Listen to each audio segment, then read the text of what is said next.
어제 새벽 이란이 이라크 내 미군 기지 두 곳에 미사일을 수십 발 발사, 솔레이마니 폭살에 대한 보복을 감행했습니다. 이란은 이번 작전을 순교자 솔레이마니라고 명명하며 미국의 뺨 한 대를 때려줬다. 미국인 사망자가 80명이라고 주장했는데요.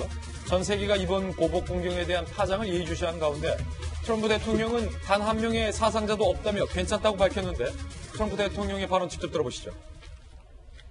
No American or Iraqi lives were lost because of the precautions taken, the dispersal of forces, and an early warning system that worked very well. The fact that we have this great military and equipment, however, does not mean we have to use it. We do not want to use it. American strength, both military and economic, is the best deterrent. 미국이 군사 대응은 하지 않겠다는 입장을 밝혀 일단 전면전으로 치닫는 최악의 상황을 피했는데 이란 역시 이번 공격을 감행하기 전 미국 밀집 지역을 피하고 사전에 정보를 우회로 제공하는 등 최대한 수위 조절을 했다는 분석도 뒤로 나오고 있어요. 두 나라의 확전 자제 분위기에서 일단 큰 충돌 위기는 넘겼지만 아직 안심하긴 이른 상황. 미국의 호르무즈 파병 요구도 역시 거세지고 있습니다. 이란이 미국의 우방국 가담된 표적으로 삼을 것이라는 경고를 하고 있기 때문에 정부의 고민이 더욱 깊어지고 있는 상황입니다.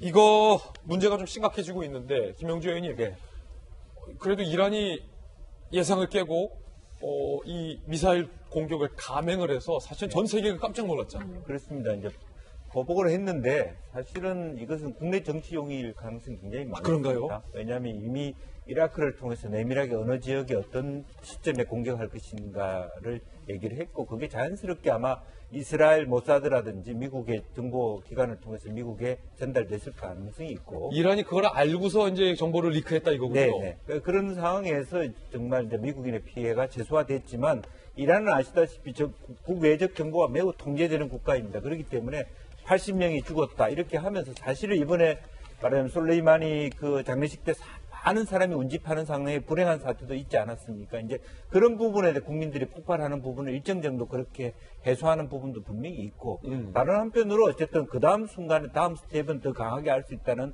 워닝, 경고는 있을 수 있지만 큰 틀에서 보면 트럼프 대통령의 발언도 보면 결과적으로는 말하자면 제재를 통해서 이 문제를 해결할 것이다. 군사적 충돌을 하지 않겠다. 이런 기조가 많기 때문에 내부적인 네트워크의 어떤 대화는 유지되고 있지 않느냐 저는 그렇게 봅니다. 이제 앞서서 이 솔레이마니를 핀셋으로 드론으로 제거하는 장면을 보면서 와, 이 트럼프 대통령이 기존의 미국 대통령과는 이 해법이 다르다라는 생각을 했어요. 특히 이 장면을 보면서 북한의 김정은을 떠올리지 않을 수 없는데 이란이 뭔가 강경 노선, 핵 노선을 걷는 모양새를 취하니까 트럼프가 그냥 제거를 해버리잖아요. 네. 김정은이 안 그래도 다탄도 미사일 지금 준비했다는 얘기 나오고 있잖아요. 그렇습니다. 그래서 한 목적타를 두고 그것을 여러 탄도를 다르게 작용할 수 있는 실제로 그전보다는 자기 스스로의 말하자면 위성 궤적 시스템을 달고 있는 새로운 신의 무기를 가지고 말하자면 미국을 위협하고 있지만 사실 그럼에도 불구하고 트럼프의 입장에서는